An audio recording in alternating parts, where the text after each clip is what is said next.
What's up, guys? Coming at you live. No, I'm just kidding. I am here with my fiance. We're heading down to Daytona Beach for Daytona Bike Week. As you can see, we're packed to the brim. Justin builds bikes as well as is coaching my bodybuilding prep. So he's a man of many trades, jack of all trades. That's what it is. Man of many trades. Man of many trades. So, travel prep travel hack for you.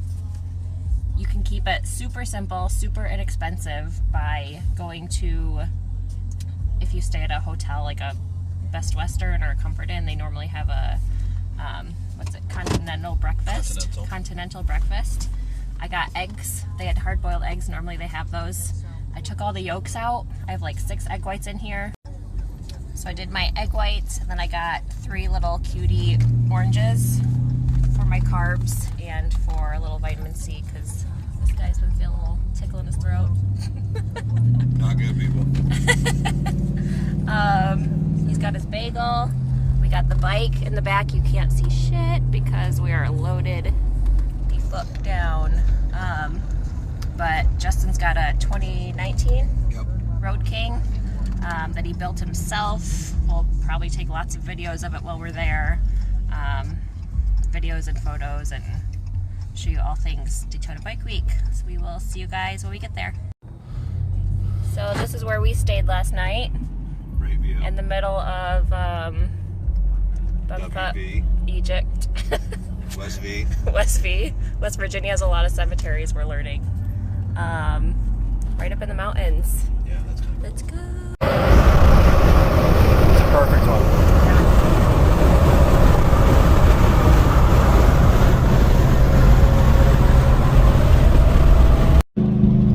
So since we have about 8 hours ahead of us on the road, we stopped in somewhere in the middle of Virginia in the mountains and stayed the night. We live in northern Michigan and we're heading down to Daytona Beach, so Virginia was about the halfway point. We've got, like I said, 8 hours ahead of us, so to make the time go, I figured we'd chat a little bit about how the approach that Justin's taking to this prep and how it's been differing from the last prep that we did last year. So what's kind of the approach that you've been taking this time? Well, for some of you guys who don't know, in terms of like how it is working with a coach, that is everyone. So our job is to utilize and understand our athletes best as possible. Number one, figuring out which carbs their bodies respond best to, which ones give less insulin response, what proteins digest best. Is the individual more insulin resistant or not? Do they need heavy carbs, or maybe they don't react well to them? That'd be somebody who'd be insulin sensitive. However, so with Jeannie, well, first of all, this year we started prep really early, so probably like 22 weeks out, 23 weeks out, something like that. She does unfortunately carry more body fat in her lower half, as most women do, so something you can all get behind. Thanks, estrogen. Thanks, jeans. Thanks, jeans. But anyway, so the one thing is just figuring out what the macro portions need to be: proteins, fats, carbs, timing, periodization, all that stuff. But you'll hear a lot of coaches try to really sell you on the verbiage. They really like to throw out the big words to make themselves sound like they really know more than the other person. All they've effectively done is be a thesaurus for you, and that's pretty much about it, because there's really nothing crazy about nutrition for prep for a show. I mean, like, it's a mental aspect more than anything. You have to be able to understand that this is a choice. Nobody's making you do this. We don't give a shit that it's a problem for you, because because guess what? We've been through it ourselves, so we know. And if you want to be the best, you gotta suffer. You know what I mean? You gotta grind. That's what, you know, right? What's what creates diamonds, right? Pressure creates a diamond. So if you want to be a diamond in the rough, you gotta create some pressure. So anyway, we've done a few different things. Stayed a lot tighter with refeeds. We are not really doing any kind of like cheat meal or day or anything like that. It's really more so of a refeed, and what the difference with that is a refeed is just a surplus of your normal, you know, carb sources primarily. So just raising carb amount. So let's say you're at 100 grams in a day, or we had you in a deficit even lower than that, which that's already pretty low for some. Let's say we had you at 60 grams, okay? And we noticed that our body's metabolism's starting to slow down a little bit. We're seeing less of a response. We're not as full. We're getting kind of flat. So it's a great time to do a refeed and give that surplus, get the metabolism working harder again. And it really makes some really great success for having that influx will cause the metabolism to have to escalate in its function, which therefore means that your body's burning more. So you typically will actually lose, which sounds crazy, but that's just the way your metabolism works, right? If you're a race car, you're not going to give yourself 86 and freaking methane gas, right? You're going to put in 110.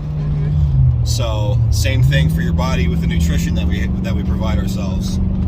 We're going to source the best carbs, the best proteins, the best fats to make sure that this Formula One car over here is freaking running top notch the entire time.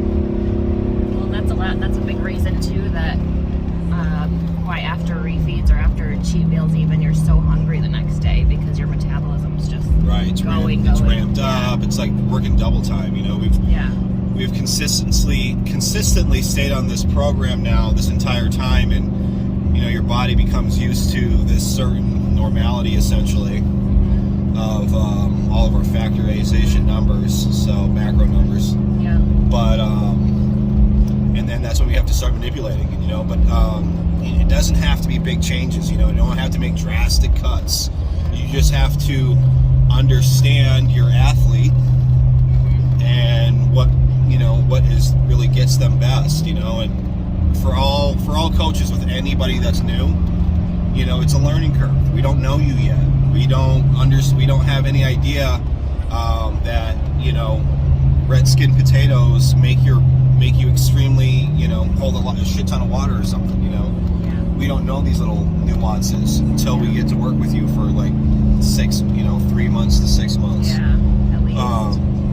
Now some coaches are better than others, in the regard of knowing that being able to pinpoint certain factors in somebody's like aesthetic perspective or appearance, and being able to determine, okay, we can tell that we're getting some tissue stress, inflammation and behind the skin and all that, so we can tell, like, you know, what's kind of going on a little bit, but until we really know what's being digested, we don't know 100%. So anyway, so it's been gradual decreases, you know. We did a big massive increase a couple weeks ago, went up to like 180 grams of carbs, which is high for Jeannie, and served us really well. And then we went 0 carbs for the next 2 days, and that was because this is something that she has not really done before.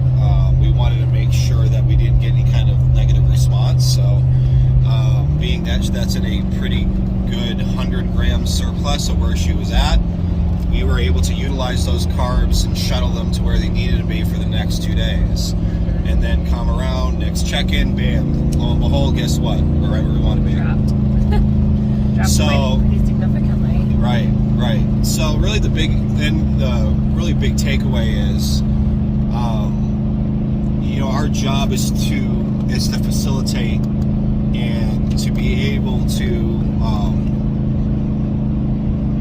understand where to make these small changes and understand the timing better than our clients do, and we need to be essentially a mental rock for that individual, because as we know as athletes ourselves, our emotions are all over the place. We're in a deficit. Our body's not getting the type of fats for brain function that we normally need, carbs for your energy production that we normally need, that we normally got in a surplus. So now our body's kind of fighting,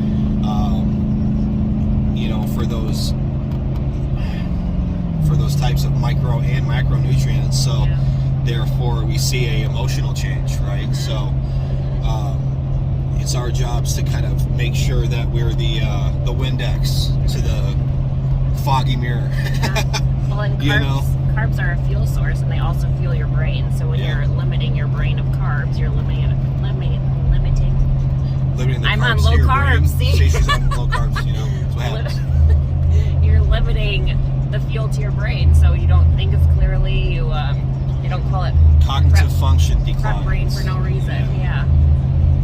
So, and I think more to the science of the reason that we continuously have to make changes is that your body wants to be in a state of homeostasis, so it wants to work as efficiently as possible with what you're giving it. So if you lower your calories and you're lowering your fuel, subsequently your body's going to adjust to that, and it's going to eventually plateau and stop losing weight, because it's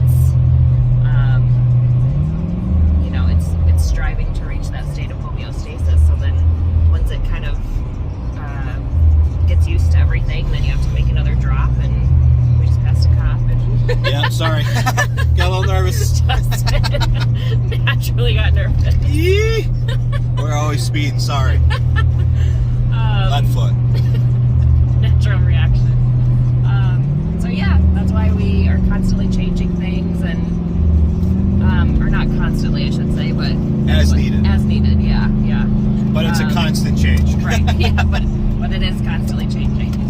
But at least I think for the first 4 or 5 weeks, we probably didn't make one at all. I don't think we did. Yeah, I think we stayed at the same macros for about a month. Pretty consistent. Which is great. Yeah. The goal is to not have to change. Yeah, I mean, to not have to if a coach is telling you, if a coach doesn't tell you shit, that's a good thing. Like, yeah, good.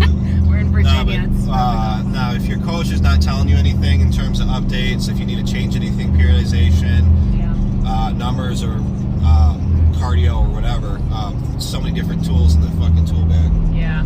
But then that's a good thing. Lack of response in this case is a good response. Yeah. So don't take that to heart, and don't get all sensitive and shit. Okay. We got our own lives too. We got shit to do. We can't give you the exact, Instagram meme quote for the day that's going to keep you pushing. That's not necessarily the entirety of our job. We will help with that. We'll mitigate that for you because we've been through it. So we will coach you through that and how to do that. But don't expect these coaches, and don't put the entirety of the weight on these coaches for that aspect of the mentality. It's your job. This is again your choice. Okay. You shouldn't have to be spoon fed. Nope. Or handheld throughout the whole thing. And let me tell you something right now, from a coach's point of view. I just woke up, so I can't talk. It's early, people. Kind of. Not early. But anyway, if you're constantly hammering your coach, question after question after question after question, I mean, it's one thing if you're new and you don't know. Yeah, if you but truly are you need to kind of trust the process a little bit. And if you don't trust the process, then if you don't trust who you're with and the process that you guys have planned and programmed for yourselves, then maybe you need to look at who you're working with. Yeah. Absolutely. Just because, Steve, whatever, was successful with these 3 people, doesn't mean they're going to be successful with you. Their ideologies and their programming and their formats may not be what's right for you, and that's okay. And that's what makes this sport so interesting, is that everybody's physiology, anatomy, everything is so different. The way way we digest things is so different. Yeah.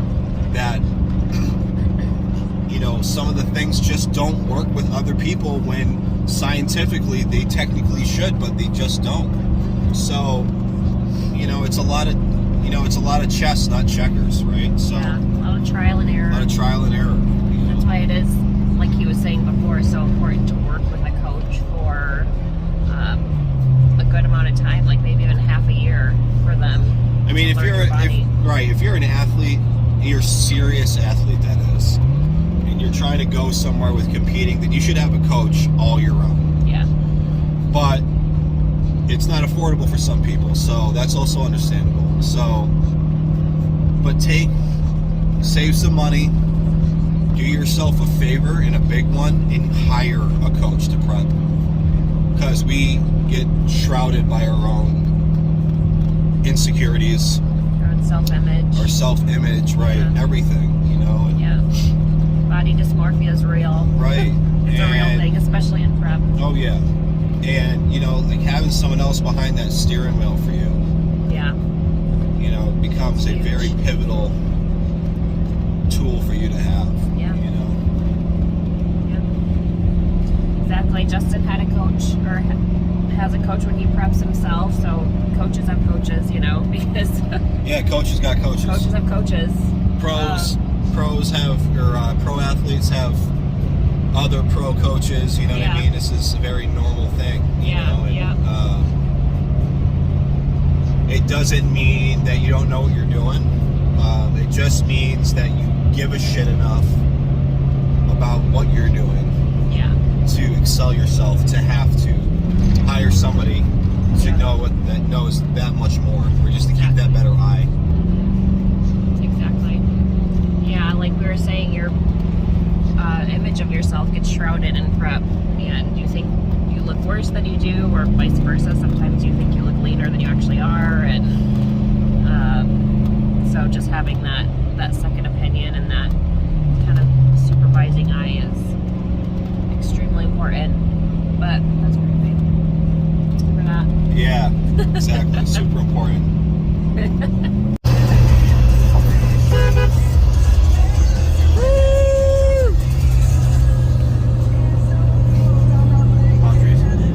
Palm trees. Yeah, this is like a whole new way into Florida, I think. What's up, you guys? Hello from Ormond Beach. I am walking on the beach, as I'm sure you can hear the waves behind me. It is absolutely gorgeous today. We've been here for about a week now. We got here Sunday, and today is Friday. So we're going to be here for 2 weeks. I'm not sure if I mentioned this. I think the last time I saw you guys, we were in the car on our way. Justin is a bike builder, and so we came down this first week so that he could shadow one of his buddies at a bike building shop that he owns down here in Daytona Beach. So that's what we're doing, or that's what he's doing the first week. I'm kind of just chilling while he's working with him, so that's where he's at right now. And then bike week, which is the reason that we're here, does not start until tomorrow, technically. So, or tonight, actually, I think. So the second week that we're here, we don't leave until the 12th. The second week that we're here, we'll be just enjoying bike week and seeing all the things, and there's a lot to see, trust me. A lot that goes on in bike week. These houses are insane. I just got distracted. I doubt that you can see them in the background, but absolutely gorgeous houses. So anyway, like I said, I'm just walking on the beach. I have my usual Starbucks order. Got a little iced coffee. I did fasted cardio this morning. We have a Gold's Gym that's only about 8 or 9 minutes from our hotel. I have this hair. Oh, there you go. Fall out of me. Okay. But we have a Gold's Gym basically right down the road from us, and there's a Starbucks next to that. So I went and did my fasted cardio this morning. my usual Starbucks order. I like my coffee tan, as you can see. Super sweet. It's just an venti iced coffee with no classic syrup. 5 pumps of sugar-free vanilla, 5 stevia, and extra almond milk. That's my prep go-to drink. So this is my normal order, but it just tastes a little bit different right now. I think because of all this happening around me. But yeah, these houses are absolutely insane. Like, I'm talking multi-million-dollar houses. So yeah, I just wanted to give you guys a little update. Also, I think that we're definitely going to be doing a lot more filming this second week. I'll show you guys. We're going to do a big grocery shopping trip. I'll show you guys, or another one. We've already done one, but we're switching hotels Saturday, so we'll do another big grocery haul to stock that room up. And I'll bring you guys along for that, show you guys what we get. Get 2 bodybuilders in the house.